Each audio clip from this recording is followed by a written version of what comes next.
So you want to potty train your toddler. Are you ready? Are you sure you're ready? Have you thought about everything it entails? Also, how old is your toddler? Let me know down below. I'd love to hear. It's always interesting to hear at what age people are starting to potty train. So let's talk about what it entails. It can take weeks. I know that you're going to hear about resources that you can use. It's going to potty train your kid in 3 days, and there's a book, and there's a method, and there's this website that you can look at, and there's this video. And the truth of it is, I've been potty training as a behavior analyst with parents for the past 10 plus years. And it can vary from child to child. Yes, I have potty trained a kid in a weekend, but I would say that the average child that I've potty trained can take 2 or more weeks. It's normal. Don't feel bad about it. And then there's also things that go wrong during potty training. Are you ready to deal with, your child not telling you when they need to go potty? What do you do at that point? Where do you go to find that information? And are you at a point where you're ready to commit to this at home, in the child's school? Is the teacher going to work with you? Out in the community? There are a lot of moving pieces. And I've been doing this for a long time, and I help out on different parenting groups on Facebook, for example. I try to give out free advice to people to help them through it. And it just happens so often, and it's a topic that comes up all the time. So many parents don't know where to turn because they're hearing so much different information from different places that I thought, as someone who does evidence-based interventions on potty training and has been doing this for over 10 years, I would love to provide you with free information on my videos to help walk you through it so that you can hopefully get through it in a more pain-free way if possible. If you do have a plan for potty training, I'd love to hear it down below. It's always interesting because I'm always learning, always adapting. I individualize my plans for kids for their potty training needs and their parents, and never stop learning, never stop taking in new information. And if you've got something I've never used, I'd love to hear about it.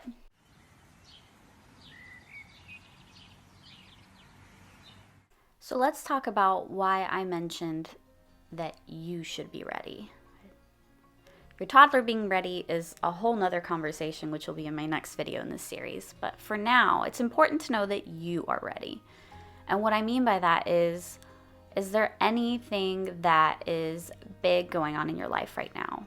A big project at work, dealing with family stressors, maybe somebody's ill, maybe there's a divorce happening.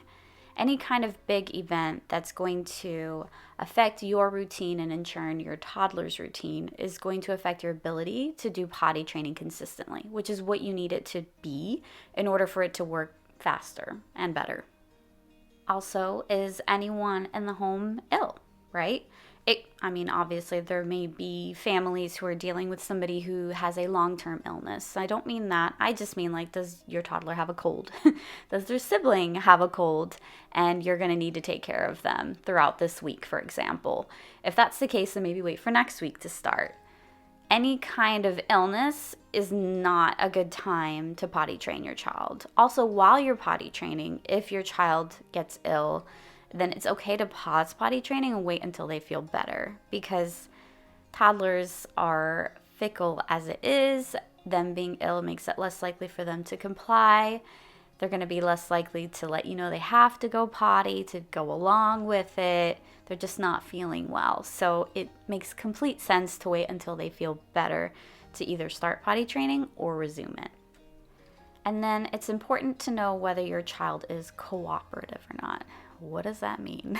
The way that I explain that is that toddlers sometimes go through a rebellious phase. They're not always like this. Every once in a while, they're not going to listen. They're going to have a rough time here and there. But they do go through phases where for a couple of weeks there, it's just a lot of work for you. They're saying no to everything. They're not okay with you redirecting them. They're not easily distracted. They're kind of being extra stubborn and extra non-compliant. And you want to wait until they're through this phase, or you want to work on increasing their compliance, which I've got other videos to help with that, before you start potty training. Because if you think about it, potty training is going to require a lot of steps to it, right? You've got to get them to the bathroom, pulling their pants down, sitting on the toilet or standing if you're going to teach that, wiping. Then there's putting the pants back on. Then it's washing their hands. I bet you didn't think of all the steps, did you? There's a lot involved, and it doesn't sound like a lot. You're like, whatever, we all go to the bathroom every day. But when you're trying to teach a toddler that, and you're dealing with a toddler who isn't listening, that makes for some difficult parenting. So I would suggest that if your child is going through an uncooperative phase, that you wait, work on the compliance first, and then get back to potty training. Only because it's gonna make it work faster and smoother for you. That's my goal for you, to make it easier. And it's gonna work faster that way. If you're dealing with a toddler who's uncooperative, it's gonna take a lot longer, and you've got everything working against you, on top of just the difficulty of teaching potty training. And the last question I usually ask is, do you have a set schedule for eating and sleeping for your toddler?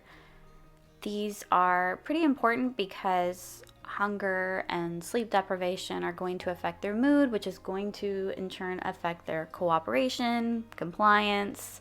You see where this is leading. They go hand in hand, and it helps if they have a routine going on. They thrive off of routines, they do better, they comply better when there is a consistent routine in place, which is why I mentioned big changes that are going to throw off the routine. It just kind of goes all together. So a lot of the times when I'm working with parents on potty training, I make sure that there is a set sleep routine and meal routine in place. Doesn't mean it has to be like super rigid, but eat lunch at around 12 and then like have different snack times and then dinner time. Is there some sort of consistency, or is this child just kind of eating whenever they want, snacking whenever they want? Do they sort of nap sometimes whenever they feel like it, but there's really no nap time in place? Are they going to bed at 10 o'clock at night but waking up at 9 in the morning, or going to bed at 1 p.m., going to bed at 1 a.m. and then waking up at 8, not even getting enough sleep? All of these things are going to affect your child's ability to follow the potty training routine, because it stresses them out at first once they're learning the new routine, the new norm, not wearing diapers. It's a big change for them.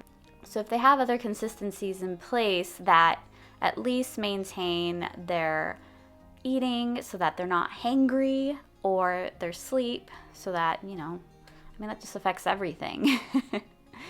It's going to make it easier for you to potty train.